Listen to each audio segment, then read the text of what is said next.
ওয়েদারটা দেখো, এত বৃষ্টি সকাল থেকে। একবার উঠোন বাড়িঘর ল্যাপা হলো, তারপরেও সমস্ত গোবর জল দিয়ে ধুয়ে নিয়ে চলে গেছে এই বৃষ্টির জন্য। সকাল সকাল বৃষ্টি আজকে। আজকে আমাদের বাড়িতে কীর্তন দেওয়ার কথা। বাবার যেহেতু ওইদিকে আমরা সেদিন আয়ুষের বাবা কাজ করে আসলো, তো বাড়িতে এসে কিন্তু কীর্তন দিতে হয়। শুভ সকাল, সবাইকে অনেক অনেক স্বাগত, অনেক অনেক ভালোবাসা জানিয়ে আজকে আবারও একটা সুন্দর ব্লগ শুরু করছি। ভাবলাম যে আজকে হয়তো ব্লগ করবো, তা বললাম না, কীর্তন তো মানে স্টকে দুটো ব্লগ আছে, তো এই জন্য তাও ভাবলাম না, মোবাইলের জায়গাও থাকে না, দেখি যতদূর শ্যুট করতে পারি ততদূর করব। তো চলো, এখন কীর্তনের বাজার টাজার করা হবে, একটা হয়তো ত্রিপাল টাঙানো হবে, কারণ রাত্রে তো আবার খাওয়া দাওয়া আছে। তো আজকে বাড়ির সবাইকে হয়তো বলা হবে না, ওই কীর্তনের দল বাড়ির আমরা কয়েকজন মিলেই করব কীর্তনটা আর কি। তো দেখো বৃষ্টি, এত বৃষ্টি পড়ছে আমাদের এখানে, তো দেখা যাক কি হয় বিকেল অবধি। মা সেন্টার তো যাবে না, না? ও আজকে তো রবিবার। মা যে চিরা দুধ কলা খাচ্ছে, আমি চা বানালাম, আমি চা খাবো। সকাল সকাল মাকে দিয়ে দিচ্ছি দুধ, কলা আর চিড়ে। তোমরা অনেকেই বলেছো শাশুড়ি মাকে চিনি ঠিনি দিও না। হ্যাঁ, একদমই দেই না, তারপরেও দেখো উনি কিন্তু অল্প হলেও খান আর কি, না করলে শোনে না আর কি। তো কী করবো, তো একটু সামান্য দিয়েছি, দুধ, কলা, চিড়ে এসব দিয়েছি আর কি, যেহেতু ওনার সুগার আছে তোমরা তো জানোই।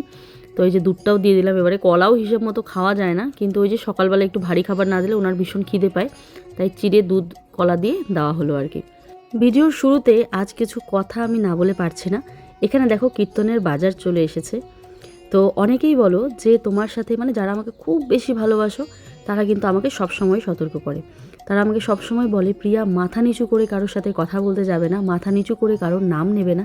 যে তোমাদের সাথে কথা বলতে চায় না, যে তোমাদের বাড়ি আসতে চায় না, তাকে যেচে গিয়ে নেমন্তন্ন করবে না। এরকম কমেন্ট কিন্তু আমাকে অনেকেই করে, আমি দেখেছি। তো ফেসবুক থেকেই বলো আর ইনস্টাগ্রাম থেকেই বলো বা ইউটিউব থেকেই বলো না কেন, এই কমেন্টগুলো খুব বেশি আসে যে আমি সব সময় আগ বাড়িয়ে যাই। এদিকে অনেকেই ভাবে যে আমার আত্মসম্মান বলতে কিছুই নেই। কালকে একটা ভিডিওতে বলেছিলাম, দাদা যেহেতু কাজগুলো করতে পারছে না, কোনো না কোনো ছেলেকে তো করতেই হবে, তাই দাদার নামটা নিয়েছিলাম ভিডিওতে। এটাতেও একটা দিদিভাই খুব ভালোবেসে কমেন্ট করেছে যে এরকম এরকম কেন নাম নিচ্ছ তুমি বা কিছু। তো আমি দিদিভাইকে একটাই রিপ্লাই দিয়েছি যে দেখো, দাদাটা কে? আমি যাকে সবচেয়ে বেশি ভালোবাসি আমার জীবনে, তারই দাদা। আমার হাজার ভুল থাকার পরেও আমি ছোট, আমি মাথা নত করতে পারবো, কোনো সমস্যা নেই, কারণ এরা আমার বরের সব থেকে আপনজন। আর যাকে আমি সব থেকে ভালোবাসি তার কথা ভেবে না হয় এই মাথা নতটা করলাম। আমি তো শুধু নামটাই নিয়েছিস, আর সেরকম তো কিছু করিনি। আর রইল বাকি আত্মসম্মান। আত্মসম্মান কাদের উপর খাটানো যায় বলো তো?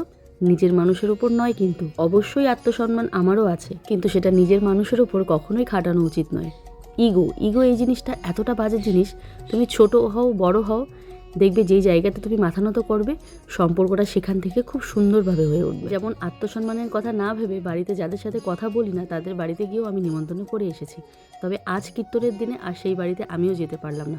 আফটারঅল আমারও আত্মসম্মান আছে। একবার যখন ডেকেছি তারা আসেনি, আর মনে হয় না তাদেরকে আমার ডাকা উচিত। আমি মাথা নত করেছি, কিন্তু তারা আমার মাথা নতর দাম দেয়নি। তো যাকগে, সমস্ত কিছু ভুলে আমি আজকে কিন্তু আবারও কীর্তন রেখেছি। মোটামুটি যাদেরকে বলার তাদেরকে অবশ্যই বলবো। হ্যাঁ, সকালে একটা প্ল্যান হয়েছিল যে আজ বাড়িতে কাউকে বলা হবে না, কিন্তু কীর্তন তো, পরে ভাবলাম না, সবাইকে বলা উচিত। তবে বলাটাও একটু দেরি হয়ে যায়, এই কীর্তনের দল আসবে আসবে না, বৃষ্টি এইসব ভেবে ভেবে আর সেরকমভাবে সকাল দুপুর বলতে পারিনি। ওই বিকেলে সন্ধ্যেতে গিয়ে মা সবাইকে নিমন্ত্রণ করে এসেছে। তো যাকে মা যেই বাজারগুলো এনেছে, আজ কিন্তু কীর্তনের বাজারটা পুরোটাই মা করেছে।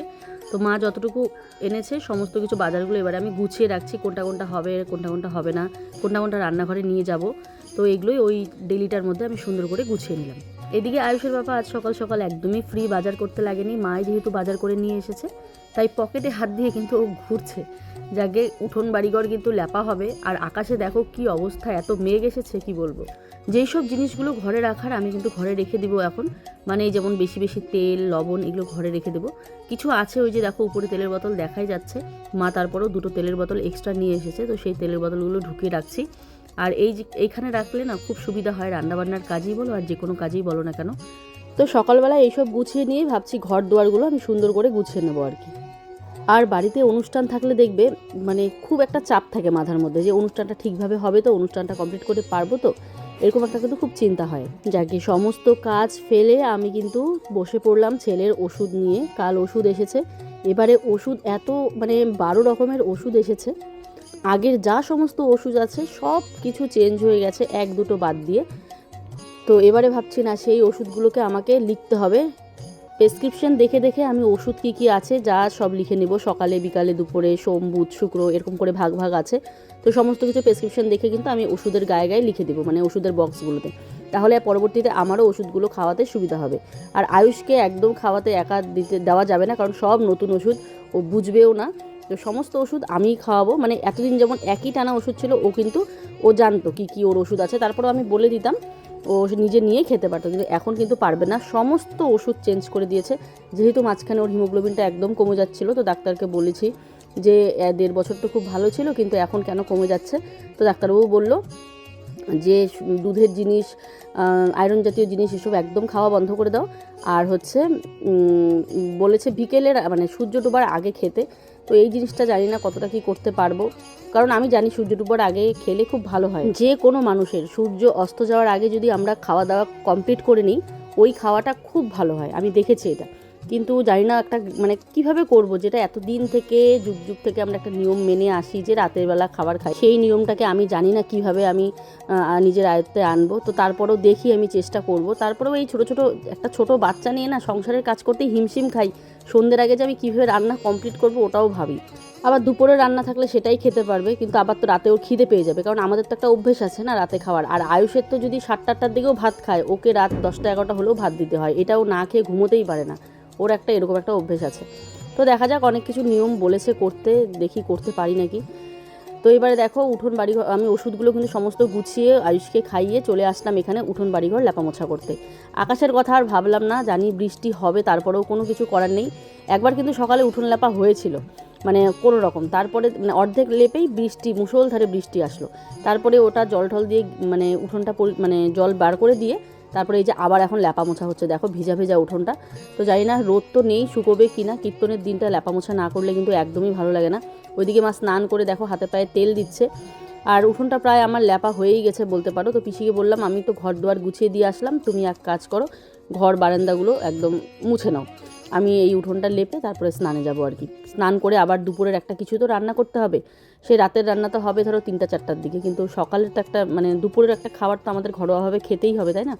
আজকে আবার ছিল পমিদের বাড়িতে নেমন্তন্ন, কিন্তু আমার যাওয়া হবে না, যেহেতু বাড়িতে নিরামিষ। তাই আমি আয়ুষের পাপাকে পাঠাবো। কিন্তু আয়ুষও ওই যে সকালে খেয়ে দিয়ে ওষুধ খেয়ে ও আর ভাতই খেতে পারলো না। তো যাকে আয়ুষের পাপা গিয়ে খেয়ে আসবে, ও তো ছেলে মানুষ, ওর নিরামিষ আমিষ নেই, আমাদের মানতে হয় মহিলাদের। পুরো বাড়িঘর তো ল্যাপা হয়ে গেছে, কিন্তু দেখো আকাশের অবস্থা, চাই না আবারও শুকোতে দিবে কিনা। একবার কিন্তু ল্যাপা হয়েছিল সকালে, জানি না শুকোবে কিনা। তারপরেও এরকম টান রোদ থাকলে হালকা তাও শুকিয়ে যাবে। তো এখন আমি স্নান টান করে চলে আসলাম, এবারে করব রান্না বলতে ওই এক তরকারি ভাত করব, কারণ আবার তো রাত্রের জন্য আবার জোগাড় যন্ত্র করতে হবে, তাই না? আয়ুষের পাপা আজকে খাবে ওই পমিদের বাড়িতে, ওখানে নিমন্ত্রণ করেছে খাওয়ার জন্য। আমার যাওয়া হবে না, কারণ বাড়িতে তো নিরামিষ কীর্তন, তার জন্য আমি মানে আমিষ খাবো না, কিছু নিরামিষই খাবো। তো ওই যে নিরামিষ এখন রান্না করবো আর কি। তো তার জন্য অল্প করেই বানাবো আর কি, এক তরকারি ভাত, মা আমি পিসি, তাও আয়ুষকে একটু খাইয়ে দেবো ভাত সকাল সকাল। চলো এখন রান্নাবান্নাটা সেরে নিই।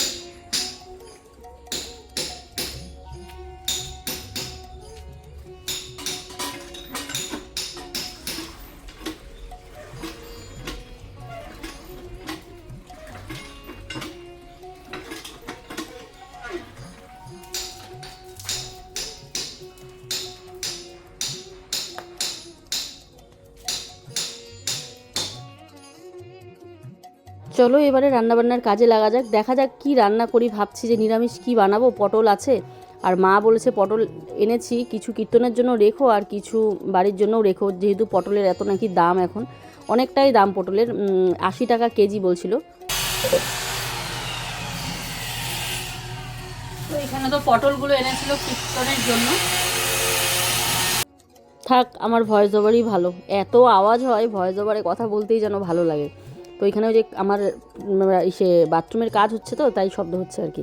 বাথরুমের কাজটা হোক, তোমাদের একবারে একটা ভিডিওতে দেখাবো কতটুকু হয়েছে, একবারে দেখাবো। আমার বাথরুমটা যা সুন্দর হয়েছে না কি বলবো, টাইলসের কাজ কিন্তু চলছে, যেহেতু টাইলস এনে দিয়েছি, টাইলস মিস্ত্রিও চলে এসেছে, বাথরুমে টাইলসও লাগানো হয়ে গেছে। আমি তোমাদের দেখাবো কি ডিজাইনের টাইলস আমি লাগালাম। তবে যেটা ভেবেছিলাম ওটা লাগাতে পারিনি, কারণ ওটার অনেক দাম ছিল মানে আমার বাজেটের বাইরে ছিল একদম। আমি চেয়েছিলাম পুরো ব্ল্যাক কালার করবো বাথরুমটা, হ্যাঁ, গোল্ডেন অ্যান্ড ব্ল্যাকের যে মানে গোল্ডেন আর ব্ল্যাকের যে কন্ট্রাস্টে টাইলসগুলো হয় না, সেটা ভেবেছিলাম। তবে আমি তো করতে পারলাম না, আমার দাদা কিন্তু করে ফেললো, ঠিক আছে, মানে ও কিন্তু ওই ধরনের টাইলস এনেছে। কিন্তু আমার ভাবনাটা হচ্ছে একটু অন্যরকম।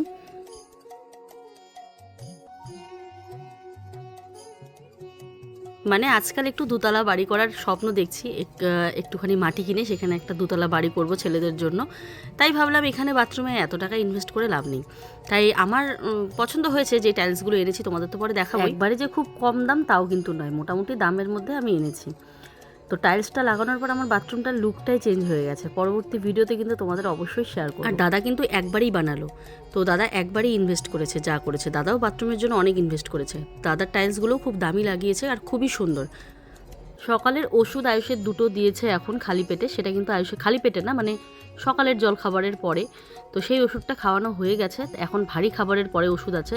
তো ছেলেকে তো একটার মধ্যে ভাত দেই আমি, তোমরা তো সবাই জানো, সে আলু সিদ্ধ হোক ডাল সিদ্ধ হোক, আমার যাই তরকারি হয়ে যাক না কেন, ওকে কিন্তু এক মুঠো ভাত আমি আগে দিই, তারপরে আমি তরকারি বানাই। এখন যেমন তরকারির অপেক্ষা করবো না, আর আলু পটলের তরকারি আয়ুষ একদম পছন্দ করে না, খাই না এইসব তরকারি। ও একটুখানি আলু ভাজা, ঘি, আলু সিদ্ধ, ডিম সিদ্ধ, ডাল সেদ্ধ, সকাল সকাল এইসব খাবার পছন্দ করে। আর দুপুরবেলা একটুখানি ডাল ভাত, আলু ভাজা, পাঁপড় ভাজা, ডিম অমলেট এগুলো দিয়ে খায়। তরকারি একদমই খেতে চায় না, আর না খাওয়াই ঠিক আছে তরকারি। ওই ধরো একটু মাছ মাংস হলে তাহলে খায়, তাও মাছ ভাজা, মাছের ঝোলে দিলে খায় না। আর মাংসটা তো ওর খুবই প্রিয়, সেটা তো আর সবসময় দেওয়া যায় না। তো এরকমই ও খাবার খায়।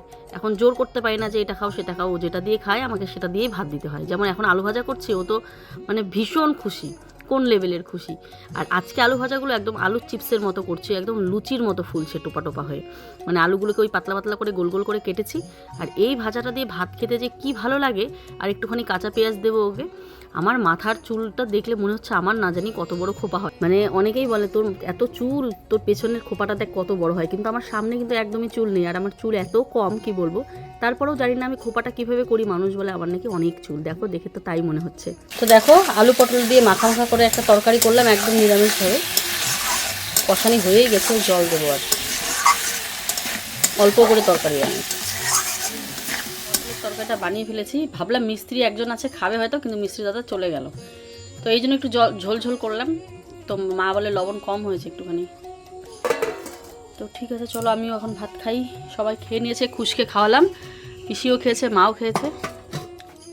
সারাদিনই এত এত কাজকর্ম করি, সব কিছু শ্যুট করার কথা কেন বা মানে ভুলেই যাই। মানে কাজে ধ্যান দিয়ে আবার শ্যুটের চাপ থাকে, মানে বিভিন্ন ব্র্যান্ড শ্যুটগুলোর চাপ থাকে, এদিক থেকে কল করে ওদিক থেকে কল করে, time to time video post করতে লাগে। এই জন্য না ব্লগ করার ইয়েটাই ভুলে যাই। তারপরেও দেখো দেখানোর চেষ্টা করি, আমি কিন্তু খুব ভুলে যাই। যে একটু আগে যেমন খাওয়া দাওয়ার পর অনেক কাজ করেছি, কিন্তু তারপরেও তোমাদের দেখাতে আমি ভুলে গেছি। তো যাকে আমি এখন সবজি কাটবো কীর্তনের জন্য, ওই রান্নাবান্নার দিদি চলে এসেছে।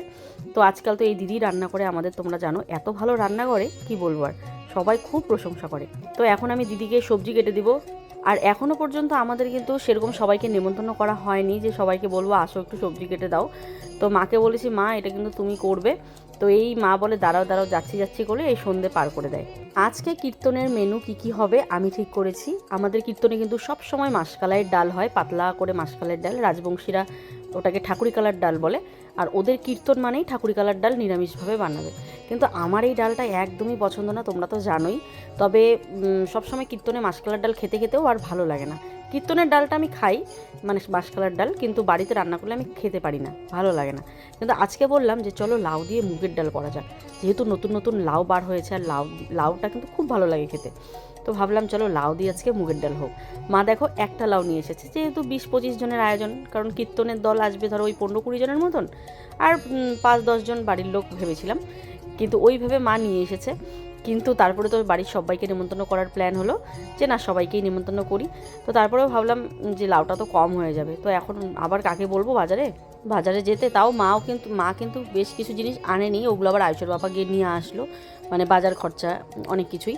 তো আবার আয়ুষের বাবাকে বলবো থাক এই একটা লাউ দিয়েই কোনো মানে হয়ে যাবে, যা হোক করে হয়ে যাবে। তো তারপরে দেখো আলু সেদ্ধ করেছে দিদি, এগুলোকে আমি আর মা মিলে ছুলে দিচ্ছি।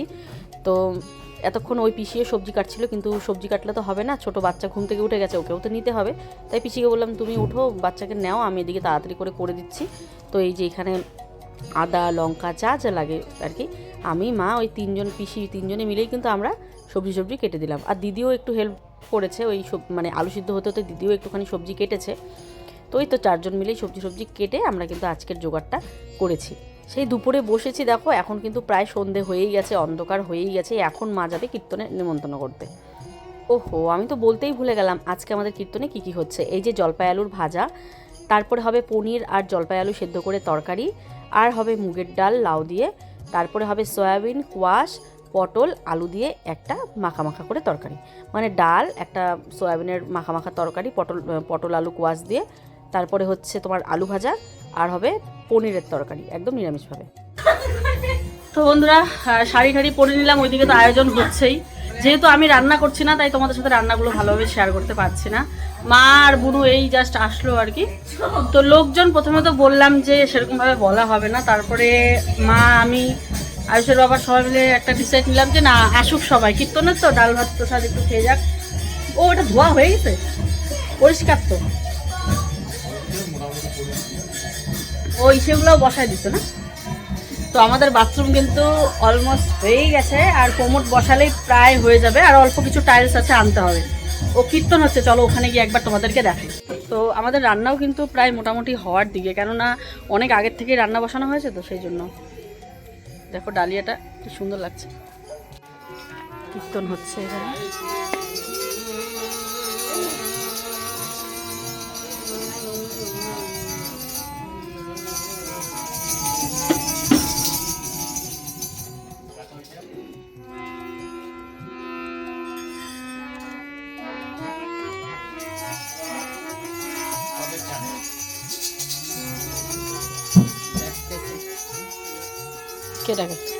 কি বলো,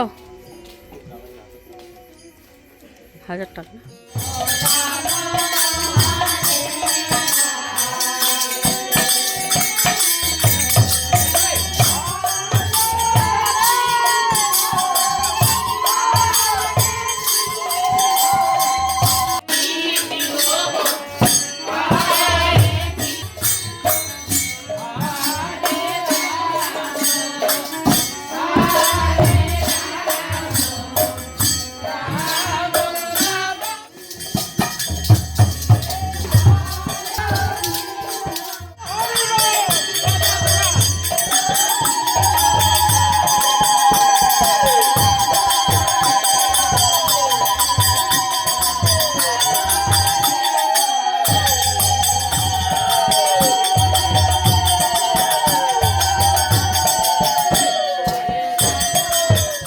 আমাদের বাড়িতে কীর্তন শেষ করার পর বাবার ঘরের সামনে এসেও কীর্তন করা হলো। এখানে যে তুলসী মন্দির আছে এখানেও কীর্তন করে আবারও বাড়িতে যাচ্ছে।